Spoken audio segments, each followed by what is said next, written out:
Oh, hello there. It's Mr. Warren Hayes here, and it is time once again for another AEW Dynamite review here on youtube.com/Mr. Warren Hayes or on your favorite podcast application, where you decide to jump in and get my pithy thoughts on AEW Dynamite. Hope you're having a good week so far. Hope things are going well. Hope they're going well to the point that you're like, you know what? I want to spread this good feeling around and give Warren a like on youtube.com/Mr. Warren Hayes. Or, might even go ahead and subscribe to the channel. That's how good I feel. Or maybe you feel even that as good as wanting to leave a 5-star review on Apple Podcasts or a 5-star rating on Spotify.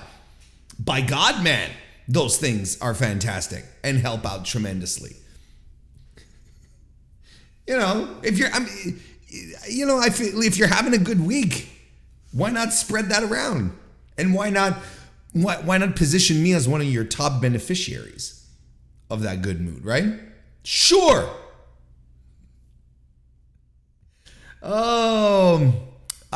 Still riding the Forbidden Door high here, but not necessarily gonna, unless there's things that are really relevant. We're not going to be talking about Forbidden Door here. I reviewed it completely on the podcast this week on the main show, which you can listen to right now. It's available on demand, on YouTube, in your podcast feeds as well. It's all there.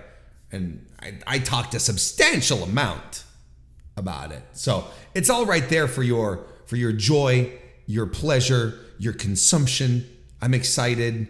I'm excited for you to go check it out. But in the meantime, I'm excited to talk about last night's Dynamite because, yes, today is Thursday. It is June 29. Forgot to mention that.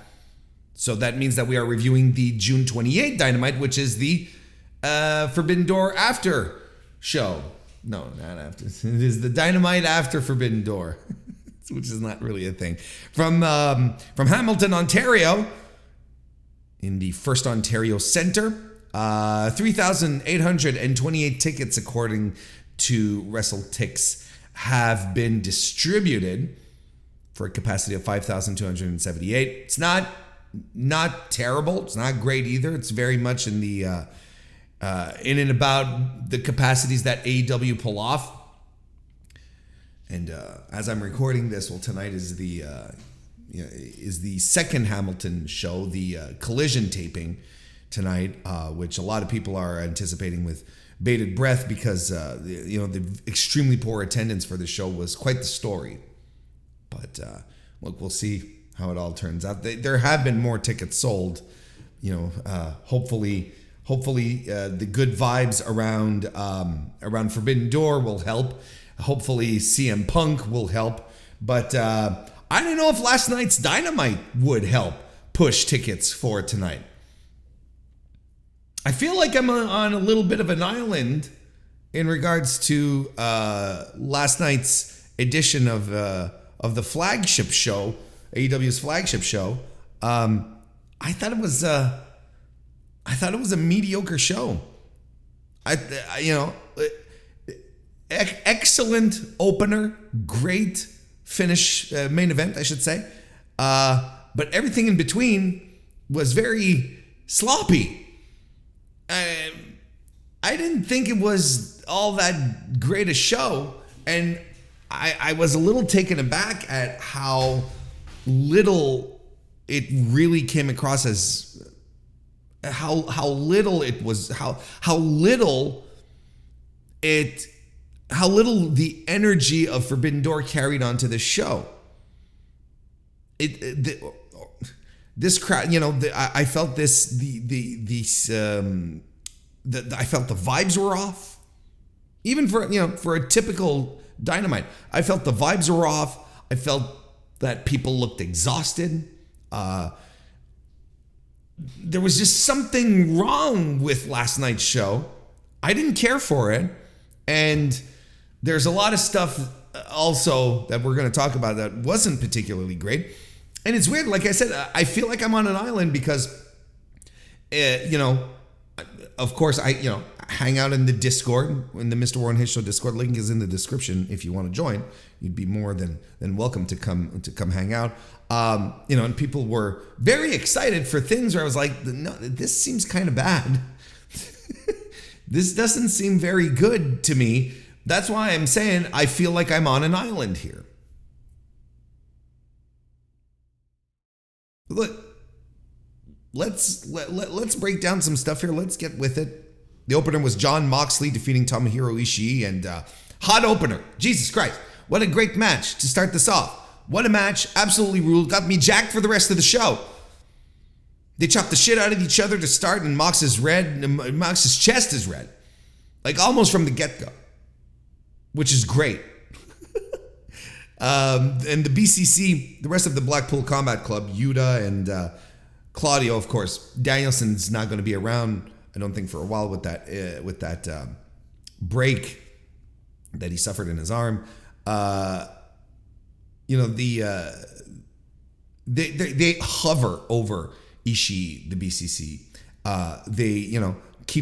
They're not necessarily attacking him, but they're coming in close.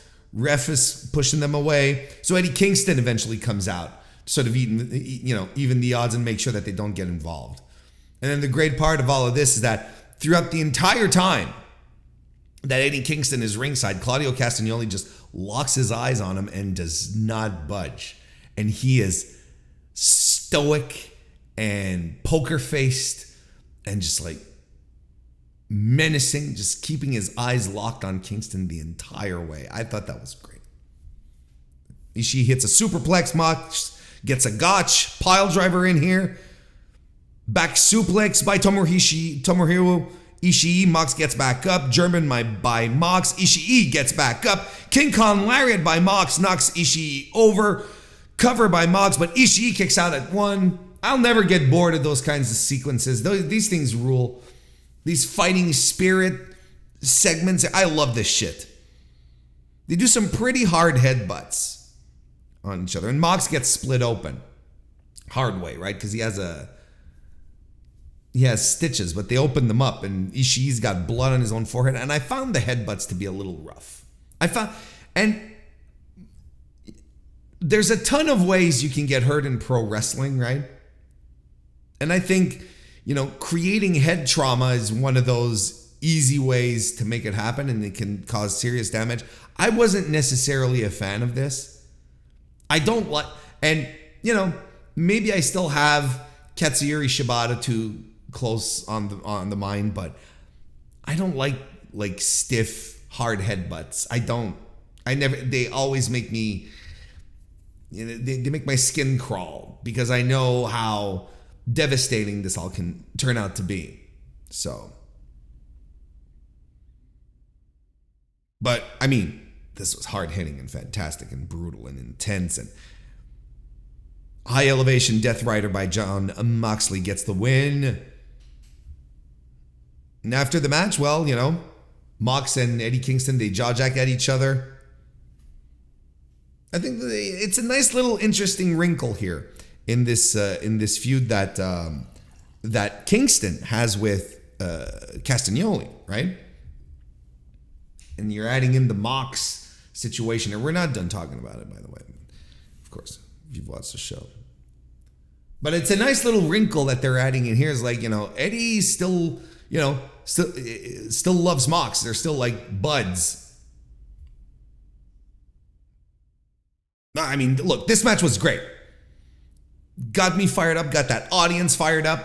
I was jacked for this show. I was like, holy shit, let's go. Boy, was I in for a surprise. Renee Paquette is backstage, well, actually like in the parking lot, a loading area. She wants to interview Adam Cole. And just as she starts, a car pulls up and MJF comes out of it. Congratulates Adam Cole on getting sick for Forbidden Door.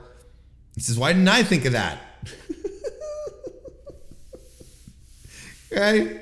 Because MJF didn't want to work the match. It's like, why didn't I think of? He says he thinks he being MJF, he and Cole got off on the wrong foot in the tag tournament. And it's a huge opportunity for them because they could run this place, entire company together, because they're that good. I mean, Cole isn't on the level of the devil, but he's still, So he wants he and Adam Cole to do a little bonding this weekend, bro to bro. Like, let's hit the dirt. Let's get the hell out of here. And Cole agrees to it. He says, look, I just got to go say hello to a few people and then I'll come meet you back. And I says, sure. And he's super excited. He says, look, I even got some t-shirts done. Better than you, baby. Available now on shopaew.com. So, if you're going to do the can they coexist situation, might as well go all ham on it, right? Just like fully commit to it.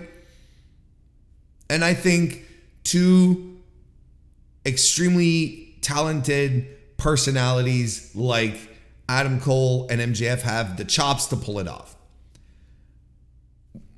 Should we talk about the segment? I think we'll talk about the other segment from later on in the evening. We'll just combine them both, and we'll be done with it. And then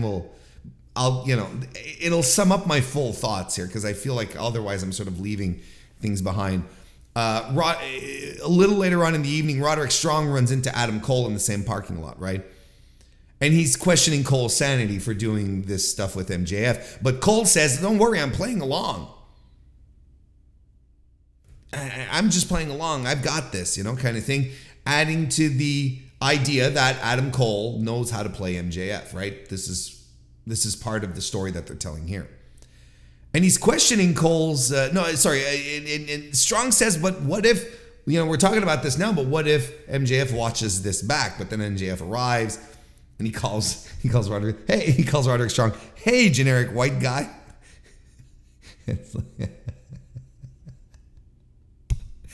But MJF and Cole eventually get into the SUV and they leave.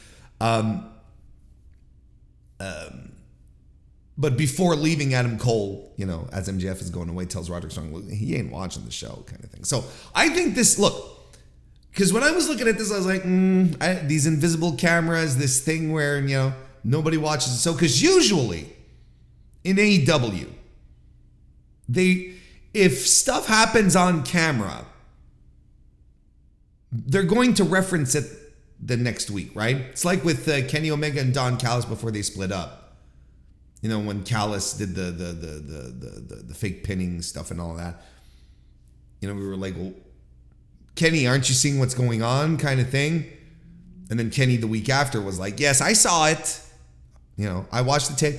So I believe here that this is going to eventually bite Adam Cole in the ass, where he's going to end up, he's thinking that MJF is not going to go back and watch this, but MJF will go back and watch this because I think MJF is setting up an elaborate ruse here, right? Because he was too smiling, go bro, very, let's go do all sorts of shit kind of things. Like, yeah, pal.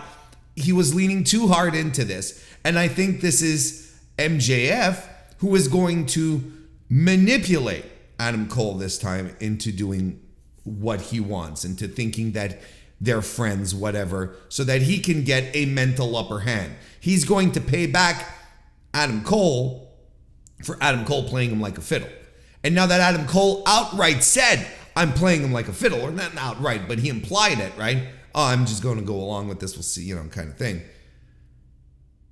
Damn well MJF is going to run this back. He might not reference this for a couple of weeks, but when the hammer falls, I'm sure MJF is going to cut something into a promo and say, you don't think I was going to go back and watch tape, kind of thing?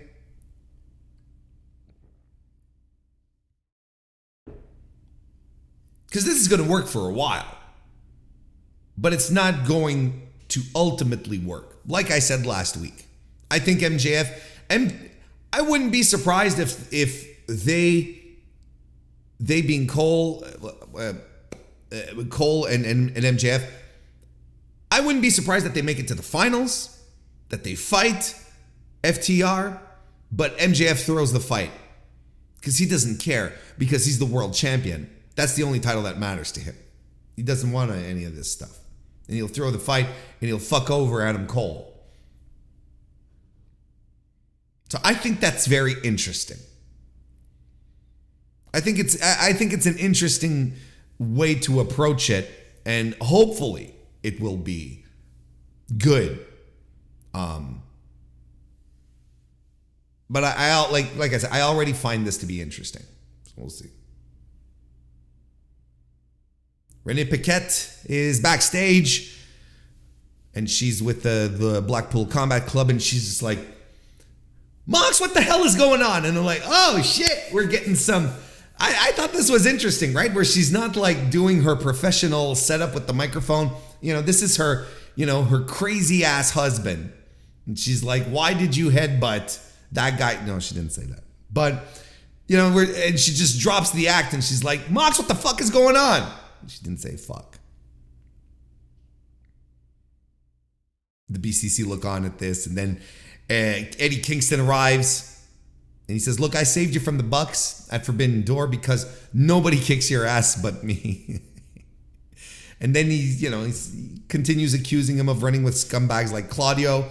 They argue. Mox says, nobody cares about some Shakara bullshit from 10 years ago. What a great line. He walks off, and Renee jabs Eddie in the chest, and she's like, you need to fix this. Listen,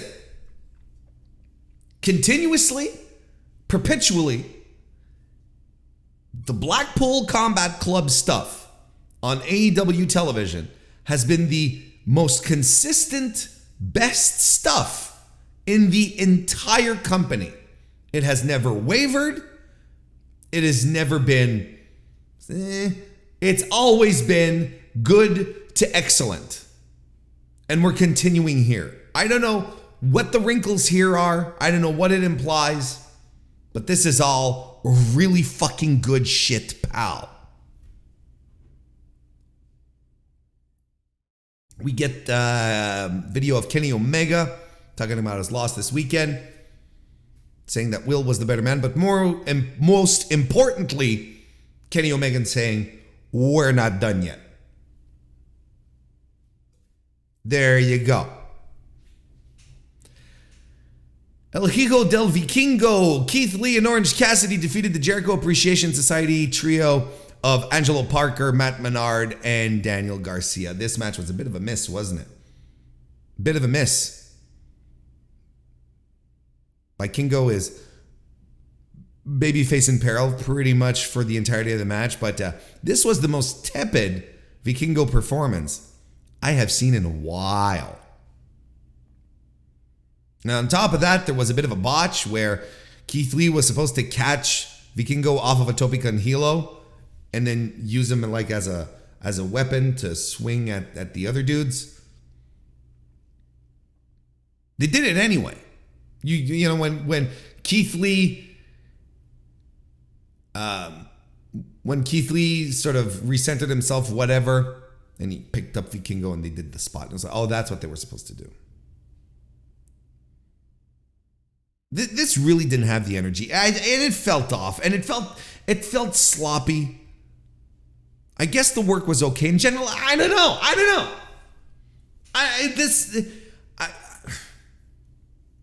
I just was excited for this match. I thought, oh, let's go, but elements just didn't connect.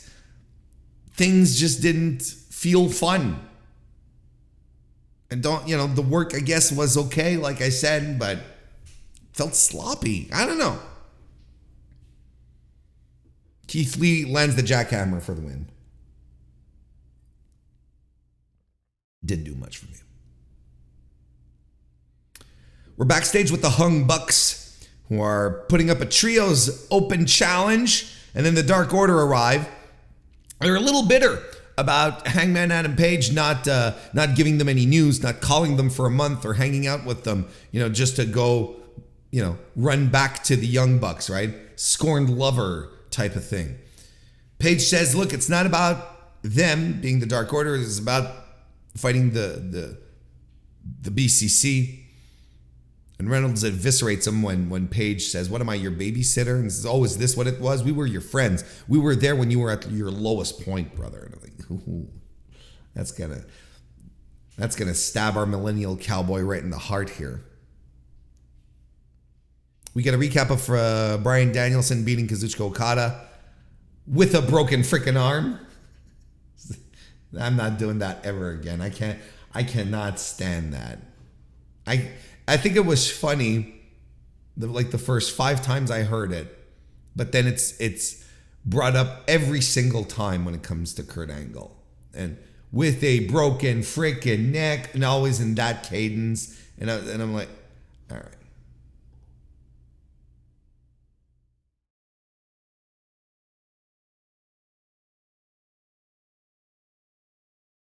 Rene Paquette is backstage with Sammy Guevara and Chris Jericho. And Jericho is talking about primordial ooze and white paint. You want to get dirty? Let's get dirty. And Rene Paquette is corpsing. And Guevara does nothing. This whole thing was very weird. I don't know when we watched that. I feel like it's one of these promos that Jericho just painted himself into a corner. He's like, oh, all right. You want to get dirty? Let's get dirty. Let's take this white face paint, put it in the dirt. Like, what? You know. The Hung Bucks defeat the Dark Order. This was pretty good. Nick does lucha things with Alex Reynolds. Double dives to the floors by the Young Bucks, and Hangman is unsure about fighting his friends, which pisses off Matt in the match. Eventually, Evil Uno does goad Page into a fight, running senton off the apron by Uno. The lightning chain offense sequence by the Beaver Brothers follows as well. Hangman is hesitant to land the buckshot lariat on John Silver, so Silver lands a Rana instead. The Dark Order fight back, but the Bucks land the BTE trigger and Page the buckshot lariat for the win. After the match, though, the BCC hit the ring again and attacked the Elite. Let's keep going. I love this feud so much. I think it's great. And the Dark Order bails here. They're in the ring. They're looking at Hangman get beat up, get fucked over with a screwdriver to the head. They're like, no, we're good. They leave. Kingston tries to make a save, but Claudio Castagnoli and Yuta double team him. Claudio actually sits on top of Eddie Kingston. He has a chair. He unfolds it, puts it on top of Kingston, and he sits down on it while Wheeler has Kingston in an armbar. And then Mox issues the challenge, Blood and Guts, at the TD Garden in Boston. July 19. There you go, folks. Now, who's replacing Danielson? Well, do we need to replace Danielson? Could it not be a 4-on-4? Because you know Takeshita's going to be in there, right? Yeah, the Elite. There you go. But Eddie Kingston is in there too. I guess it'll depend on the status of a bunch of people and Kenny Omega and all of that. But look, Blood and Guts matches are a signature, and this is going to rule. This is going to be brutal and violent. I'm looking forward to it. On a Wednesday night.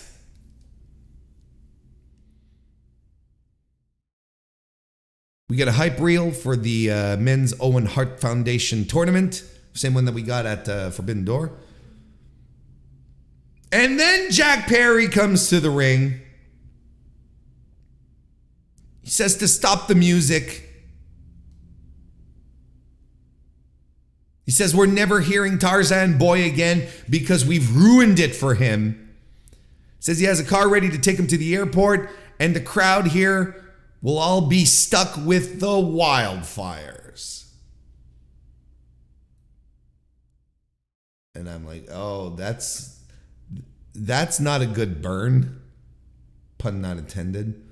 That's not a good burn here. Kind of lame, actually. Like, well, because I was sitting there and I was like, well, yeah, but aren't we all stuck with the wildfires? It's like, It's destroying the air quality in Chicago right now. It's like, I guess it depends where you're going. Are you going back to California? I'm pretty sure there's some wildfires there too. Like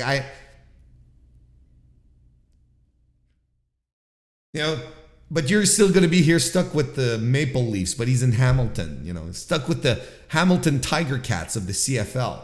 I don't even know if the Ticats are any good. Anyway, look, I'm already thinking too much about this.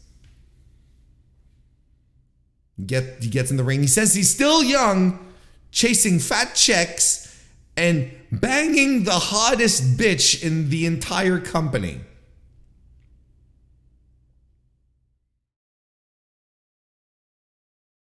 He says after everything he's done and given to this place and being robbed of not one, but 2 championship opportunities, he's not going to sit back and watch some entitled second generation prick dangle his championship in his face. Of course, he's talking about Hook. Calls him a fraud. Says he needed Hook. Jungle Hook was only worth anything because of him. Hook was lucky to be standing next to him. He knows what the FTW title means to Hook and his family, as he's talking to Taz now. And that's exactly why he's going to take it from him. Hook's music hits, comes down, Jungle Boy takes a powder, chases him through the crowd. Cameras go backstage. Jack Perry dives into the backseat of a car and runs off. Drives off. The car that was waiting for him, you see.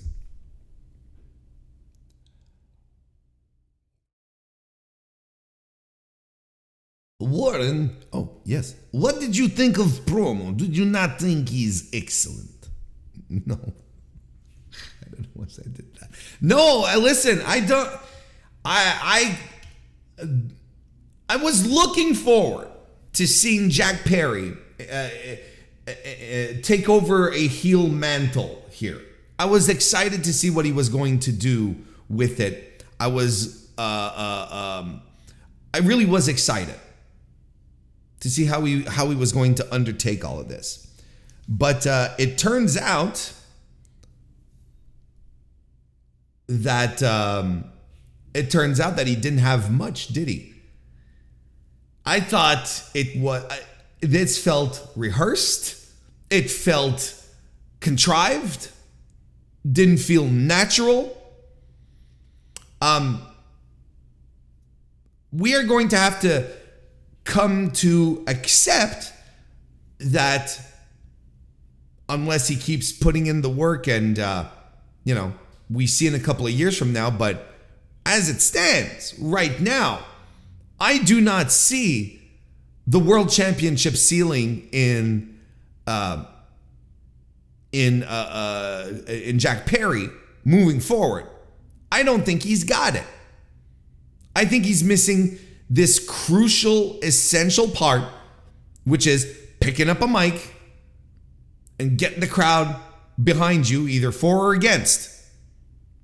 And in a company where you have arguably, not even arguably, objectively, some of the absolute best mic workers in all of pro wrestling around you, talking, cutting insane promos on a weekly basis, or sometimes even from out of nowhere. There's no way Jack can keep up with this. Not unless he starts getting some legitimate lessons.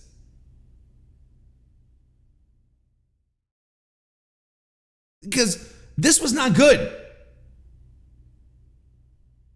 If you're sitting, I've seen a bunch of comments and thoughts that, oh, Jack Perry really showed me something tonight. I didn't see anything that instilled any confidence in Jack Perry as a top guy. Now, if he's Jack Perry, mid-card sensation, running after the FTW title, running after the FTW title, it makes perfect sense to me. I'm okay with that. I think we are seeing his ceiling in real time right now.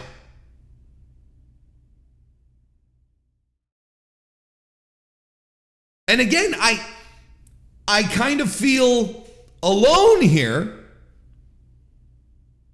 but I don't see him progressing at this point. And it's not even a question of his in-ring work, because Big Match Jack does show up. He is very good at professional wrestling. He is a very good professional wrestler. But I think his big drawback as being one of the pillars, one of these guys that Tony Khan says that this company is going to be built off of, one of these superstar talents that he's going to build, I don't see it. Sure, he's still young. I'll give you that. He's got time to progress and change, but right now, in this snapshot in time in 2023, Jack Perry doesn't have the overall thing to make him a truly great professional wrestler, the one that everyone seems to believe he is. I don't see it.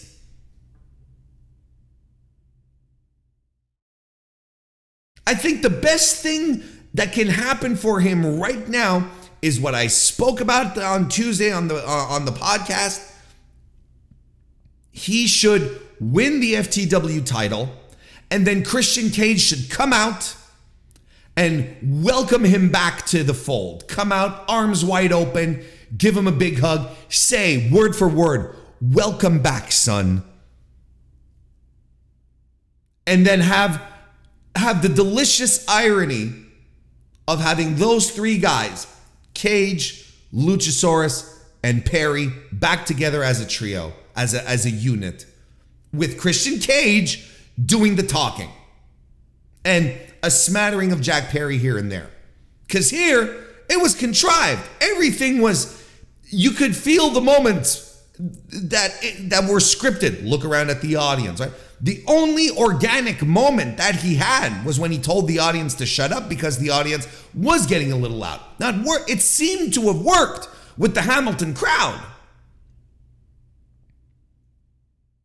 But I'm looking at this and I'm like, this is very bog standard, average stuff. This is not a top guy.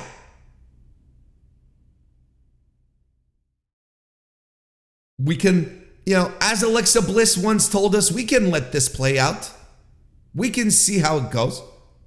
And if Jungle Boy does turn things around to become a top guy in the business, I will eat a hat. Not my hat. I like my hats, but I will eat a hat. Delicious hat. But not one of mine. I love my hats. I'm very particular about my hats. No one's going to come in and eat my hats. Are we clear? Especially not myself.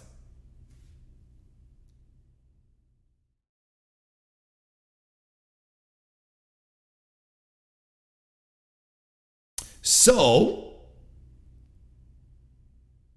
moving on, we got Sammy Guevara doing his cue cards. And isn't this the wildest thing where, Jungle Boy is now going to do the heel thing. And again, I want to make this clear. I am still very much a proponent of Jack Perry trying out the heel thing. And it might take a little while for him to grow into it. He might become a natural. And I hope I eat these words. I really do.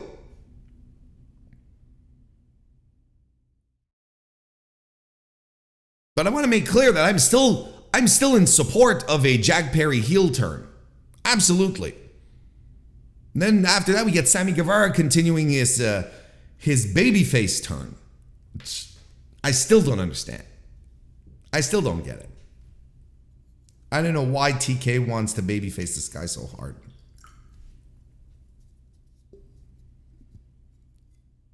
Ruby Soho defeated Alexia Nicole. This was supposed to be the quarterfinals for the Owen, but Britt got sick, had a fever, because she's making out with Adam Cole. This was a squash in the true sense of the word. After the match, Ruby cuts a promo on Britt, and it's uneven. I'm like, what's wrong with the vibes of the show tonight? What is it that, she talks about Britt missing shows because of fevers and, you know, how that makes her lame. And then I will say that I did get interested when she rekindled the idea of her feud from last year with Britt that was in the ON, where Britt said that, you know, Ruby doesn't even know who she is, kind of thing. But this was it felt scattershot. I thought Ruby's delivery was okay. I think the content was scattershot. She says next week she's going to take Britt's opportunity from her in the ON. Like I said, everything felt off. Things really, really felt off in this show.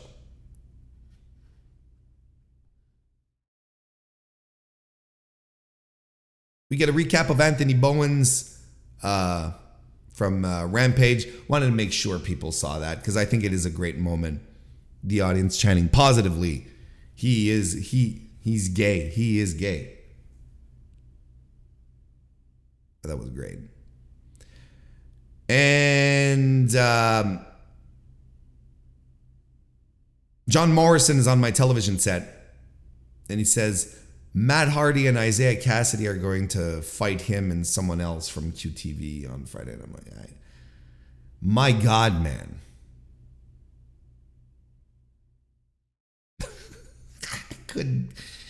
There's a combination of things that I could not care less about. Johnny TV now because it's QTV, see? God, I hope Powerhouse Hobbs that they quietly ended all of this shit with Hobbs. I hope he's away from this QTV nonsense. Because throwing John Morrison in there couldn't pay me to care.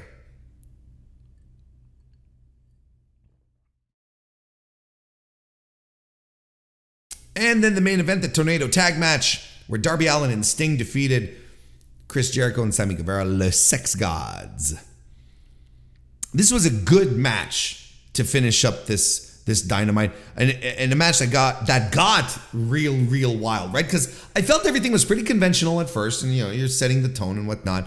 But once Sting climbs up that ladder, right? Darby Allin does a structure. He gets a couple of tables out and pulls up a ladder in the ring, and you're like, oh shit, here goes Darby. But no, you get crazy old 64-year-old Sting who climbs up the ladder and he tells Darby, no, I got this.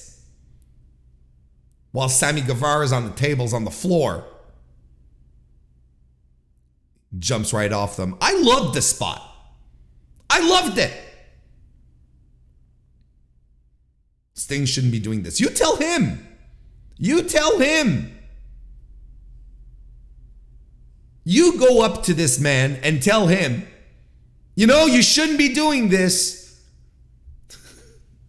What are you going to do? Like, you know, it's like, well, shouldn't the producers have stepped in? Maybe they did. Maybe Tony Khan should have stepped in. Maybe he did. And maybe Sting is like, look, am I cleared to wrestle or not? Yes, you are. Okay, I'm doing it. All right.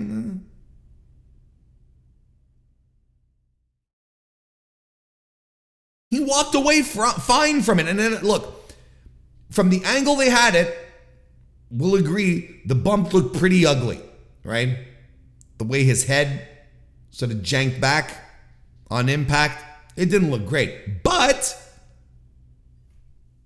because there are always but he walks away, what did he say, with a wiggly tooth and some stitches for his lip? That's not so bad. It's not bad. You know, it's a bad fall. It's pro wrestling. People keep telling me it's not ballet.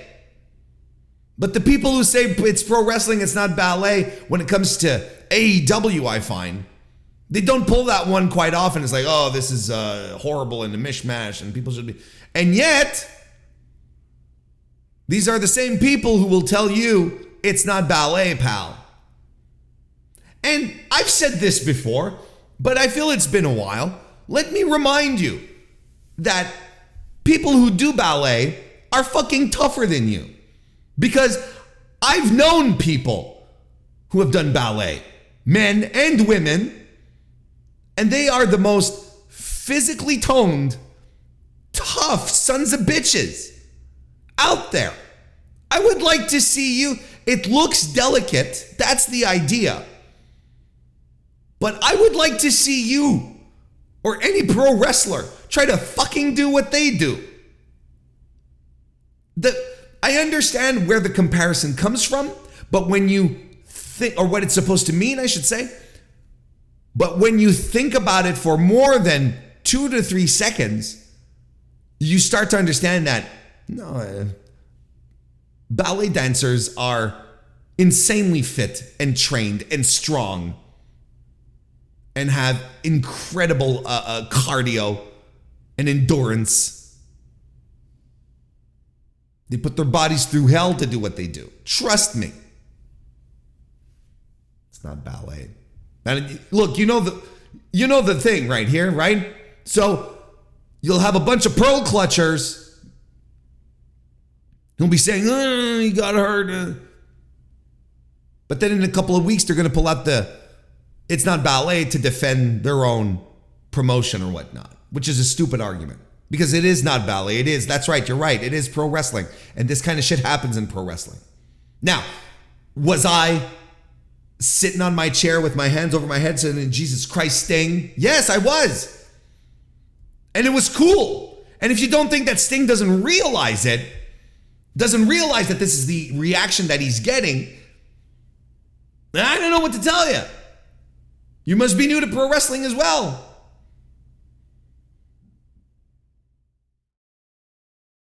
This ruled. Darby Allin ollies onto Chris Jericho with his skateboard. And he blades, Chris Jericho does, after a ladder spot. And then Jericho puts Sting into the walls, but Sting cracks a bat over his head to get out of it because it's a tornado tag match, right? So there's no rope breaks. A stinger splash by Sting, a code breaker by Chris Jericho, Scorpion Death drop, and a Scorpion Death lock make it happen for Sting for the win. He's nuts. He's just nuts. And, if this was a do-over for the trios match from Forbidden Door, I think this was successful. This was very good. And Sting is nuts. And they leaned a lot more into the fact that Sting and Chris Jericho were sharing a ring for the first time. It's like in that confusing promo that Jericho cut earlier in the evening, he said it himself. He said, he said, Sting and Jericho in the ring together, it should be on TBS. It should be commentated by Tony Schiavone. And then you're like, yeah, all right, this is a cool callback. This is fun. This is the kind of shit that I'm into. And they gave it some time. Is this, one of Sting's longest, one-on-one exchanges that he's had in AEW? I think so. And it was worth it. But Sting is nuts. He's nuts. He's completely nuts. And I do think that they're, look, maybe, we're not privy to all sorts of conversations. Maybe Sting has had weirder ideas or more dangerous ideas than the ones he's been pulling out here. And they've all been retconned. And not retconned, but vetoed. And hopefully, because he comes off as completely unhinged when he does this kind of shit. And it's great. Just one spot like that. Bit of an accident. Busted his bottom lip. Might have to get some dental work done. That's the worst that comes out of it. Okay. Wasn't a Tiger Driver 91? But one last thought before we wrap this up. I think Chris Jericho has to start winning matches now. And I know there's a lot of people right here who just groaned with me saying these words, but hear me out. I think the last time Chris Jericho has won a feud is when he was in that feud with Eddie Kingston. That sort of ended, in a bit of a wet fart. I think that's the last time. All he does is put people over. And that was his thing. It's Chris Jericho. It's the dastardly heel. He's a terrible person, and, everyone wants to see him get his comeuppance. But Adam Cole and Ricky Starks and so many others have all been put over by Chris Jericho. He's been losing. He's got losing records in AEW. So if the idea of top heel Chris Jericho puts over people to get them, get them in a position to win, kind of thing, to elevate them, to make them come across as a big deal. Well, he has to get back to getting some heat back. He has to start winning some matches, and he has to start winning some feuds. Because right now, we are really on the cusp of, it's Chris Jericho, he's not going to win this. And I know for the oodles and oodles of Jericho haters out there, this sounds sacrilegious, but observably, Chris Jericho has been doing nothing but putting people over in this company. He has been consistent. He's been great at doing that, making sure people get some kind of rub off of this.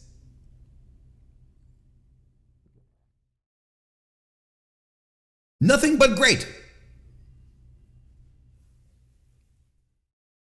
But if we want this to continue to be successful, if we want, if we want another star to get to get an elevation, to get a boost, want that to be successful, Chris Jericho has to start winning again. He really does. And, you can let your feelings about Chris Jericho cloud your judgment as much as you want, but the facts are there. And they're there, and it's observable, and it's quantifiable. And things that happen to like Ricky Starks suddenly getting cooled down, depushed, whatever you want to call it, gets cooled down a little bit. That's not Chris Jericho's fault. That's on Tony Khan. Because Chris Jericho did everything to get that kid over. Every match that Chris Jericho has had one-on-one with Ricky Starks, Chris Jericho has lost.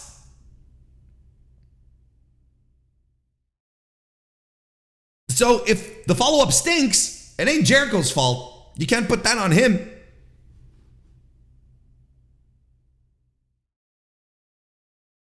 That's the truth. Sorry to say. There you have it. A very mediocre Dynamite. 2 very good matches, but sandwiched between them the sloppiest of sloppy joes. And I like sloppy joes. So, a sloppy joe with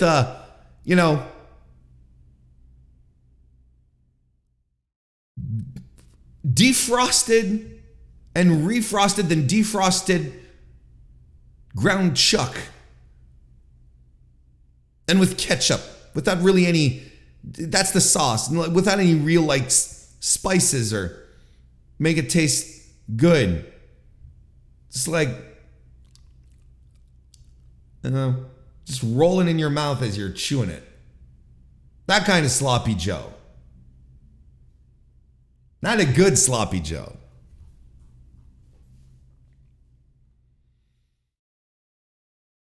Anyway, look, maybe Collision will be better. Maybe this is Collision's ticket to becoming the A show.